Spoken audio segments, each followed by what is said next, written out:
რას წარმოადგენს თქვენი ხელწერა ინტერიერის დიზაინში და ინტერიერის დიზაინში, როდესაც მომხმარებელი ან სხვა ადამიანი შევა თქვენს მიერ გაკეთებულში, პირველი ემოცია რა გინდათ ყველაზე მეტად რო იგრძნოს ადამიანმა? ხელწერა ესე არ ვიცი, მე თვითონ ვერ გამოვყოფდი ესე რომ მაინც და მაინც ერთ სტილში ვაკეთებ ყველა დიზაინს. მე მგონი არ ვაკეთებ, იმიტომ რომ ხა მაგალითად საზოგადო ინტერიერებს თუ გადავხედავ, ამომავალი წერტილი მაინც ჩემთვის დამკვეთია და ვთქვათ მისი მოთხოვნა და უთქვიათ რომ მივხვდი რომ შენი გაკეთებულია, ესეთი რამე ყოფილა კი.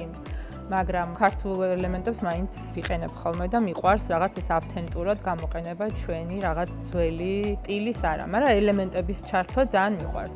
ჩემი აზრით პირველ რიგში დამკვეთმა უნდა იგრძნოს თუ პირად სივრცეზეა საუბარი, ვითვალისწინებ მის ხასიათს. ასე რომ თუ გსურთ მიიღოთ საინტერესო რჩევები რემონტის და ინტერიერის დიზაინის შესახებ, დალაიქეთ ეს ვიდეო, გამოიწერეთ ჩვენი არხი და დააკომენტარეთ ამ ვიდეოს ქვეშ თუ რაიმე დამატებით კითხვა გაქვთ და გაინტერესებთ.